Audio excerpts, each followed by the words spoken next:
Welcome everyone to a brand new video. I'm creating this video as kind of a follow-up to my last defenses video.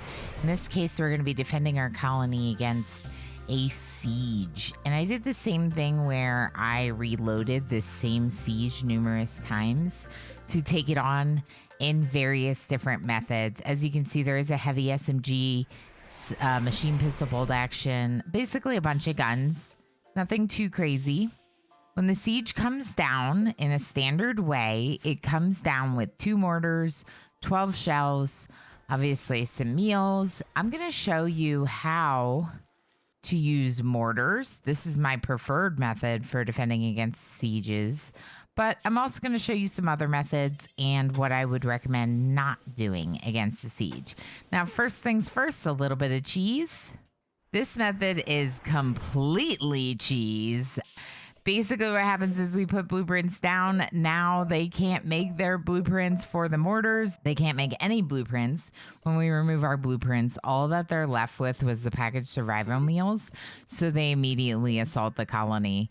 It's basically cheating, but I figured I'd show it anyway, just because I personally would never use this method, but if you're really in a pinch, you can go ahead and use it. I did some updates to our standard kill box, if anyone's wondering. A little bit of a choke point as well as the standard shooter setup. So in this scenario, we're going to use the mortars. As you see here, I have 4 mortars. I have a ton of shells, about 100 high explosive shells, and I have them separated by walls for protection. If you could not separate them by walls for protection, you would want to have them in an area like maybe over here would be a good spot. Mortars do run a risk of exploding, and if one of them explodes, they're gonna have a chain reaction with the rest, so you need to be careful. So now we're reloading the siege. This time, of course, not cheesing it. They're gonna be able to build their mortars. Again, 12 shells. They have extra reinforced barrels. We're gonna wanna try to keep as many of those supplies as possible, but when mortaring the siege, it's going to be a lot harder, right? We're basically raining down explosives on those resources. So that's something you should keep in mind. Make sure you set the settings for your mortars so they all are set to the shell type that you want. And I usually start with hold fire. Once they have queued up a shell, you can set force target. I usually pick a spot on the ground, kind of in the middle of where all the people are. You could also try to target the shells or the mortars. I tend to prefer to target the people because there goes all the resources that they brought with them. So it is a little bit nicer if you can keep some of these resources, but of course when you're mortaring, you don't really have that accuracy. For some reason, one of my people stopped. Not sure why. We'll put them back, and there's one little block of wall missing. That's horrible. I'm sorry. A little bit of perfectionism coming out there. Okay, so now we've hit them enough that they are assaulting the colony. Looks like we were able to keep the reinforced barrels. There's some shells. There's 6 shells. There's some components. The components are about to wither away, degrade away into nothing. And of course, you could deconstruct the barricades or sandbags as well. In this case, they're barricades, so it's a little less interesting with wood. Once again, we're set up in our kill box, and most likely, yep, the spike traps do all the work. But you know, like we talked about before, it's good to be ready just in case those spike traps are not available.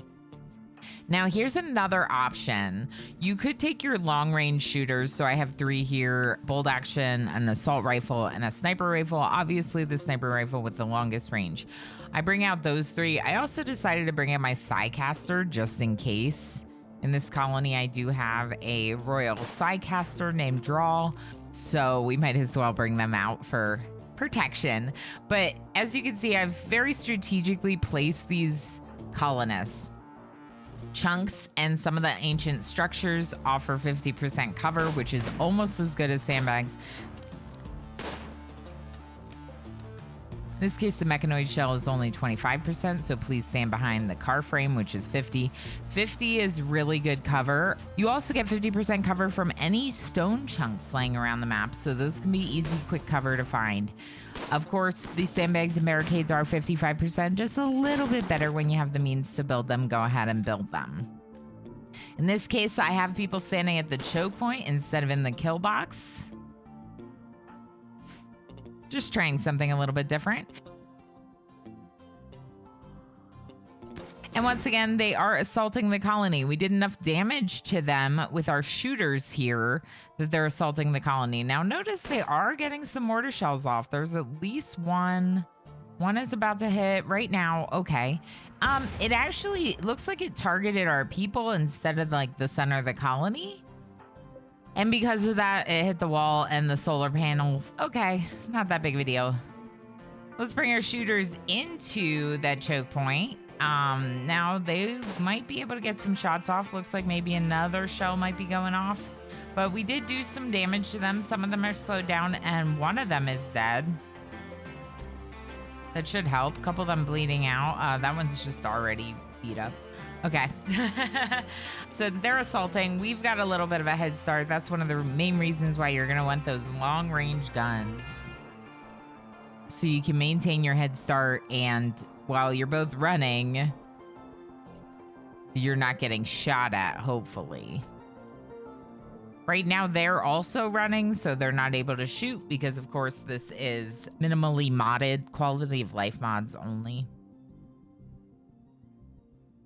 Okay, so now we are in the choke point. The choke point does run the risk of them getting some shots off, but we have some really good shooters, and we do have really good dusters. As a reminder, dusters with exotic leathers like Thrumbo Fur, Devil Strand, and Hyperweave are some of the best lightweight armor that you can get.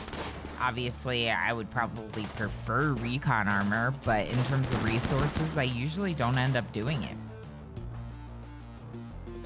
We could try getting Drawl to berserk this one who's shooting us a lot, so they shoot their own friends instead. Let's try that.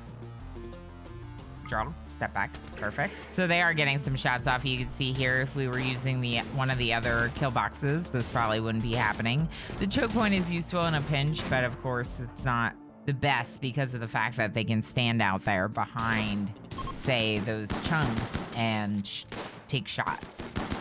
At least at the people near the front. They are fleeing. We took a little bit of damage, but nothing too bad. We'll be fine. Everyone will recover.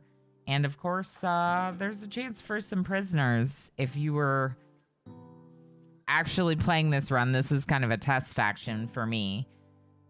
But you would be able to capture some prisoners and take some people in. Of course, we have some resources left over just like before. Reinforced barrels, shells, etc. Okay, once again, we're letting them build, and you'll notice it's a little different every time. This time it's cloth. The shells are slightly different. Looks like randomly spawning in 12 shells generally based on the size of the raid, but sometimes they're high explosives, sometimes they're incendiary. In this case, we're going to be bringing everyone out. This is another option for defending your colony against sieges. Bring the entire colony out.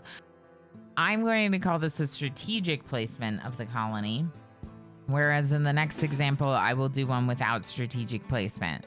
I think using strategy, taking time, makes for a much better situation. As you can see, I'm even trying to get them some cover along the way while they're walking towards the siege. I'm also trying to get them to kind of walk in an area where I don't think many of the raiders will have line of sight, i.e. behind this small hill. We'll also get these long-range shooters to come down through this structure, which will provide them some additional cover. And of course, they're going to stand behind those ancient cars that provide them with that 50%. See a little bit of me adjusting it here. I'm not that big of a fan of the movement lines and the way that the vanilla game does that. I actually highly recommend Brains' mod Octung. It's just a really good mod for this stuff.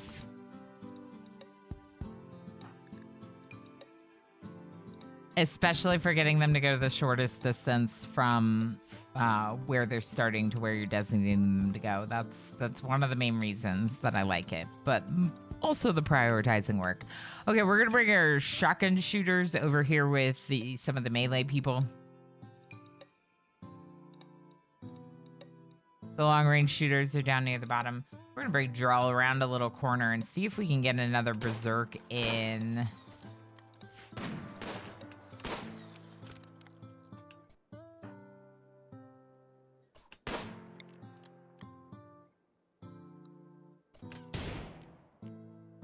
Don't berserk yourself, please. How about that one? Yeah, there you go. Now back up, back up. You're gonna get shot. Okay, Drawl got shot a little bit, but Drawl also was able to berserk Contreras, and now they're fighting each other, which is really good for us. So let's bring in those melee fighters down here. They're gonna keep cover behind the mountain, but be ready for when we need you. Of course, we have our shooters taking shots, and now they're shooting each other. Now they're assaulting the colony. They've taken enough damage. And of course, we're right here, so we're actually going to assault them.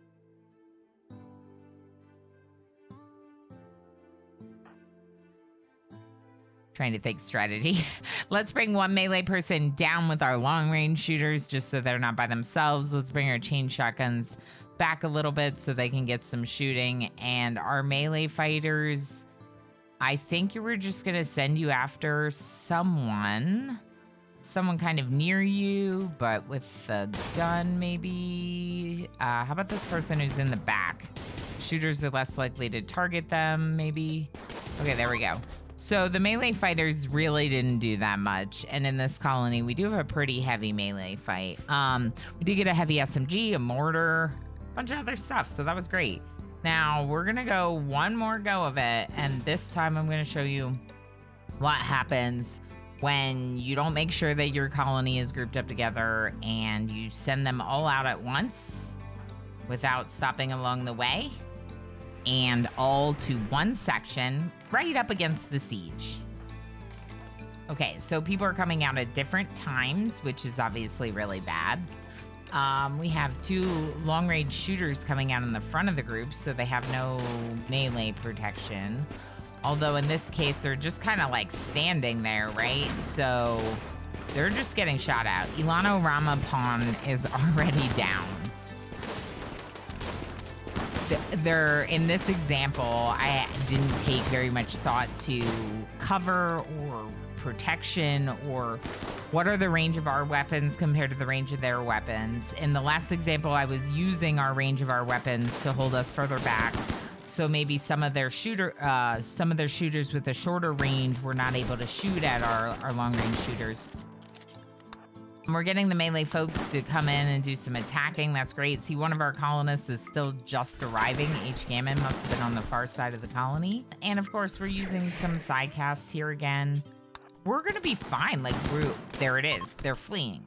So everyone's fine. Ilano Rama didn't take any permanent body damage, but is, bleeding out, dying on the floor. And of course, all of their equipment fell out as well. So, Chow, rescue me. Rescue me. Don't leave me laying there. Gosh dang it. I'm the strimmer. So everyone has to get patched up and take some time to recover. And of course, a big heckin' thank you to my generous supporters, especially those folks that support me over on Patreon. I hope you enjoyed this. I hope this was helpful. Please make sure you like and subscribe. I'll see you all next time. Have a good one.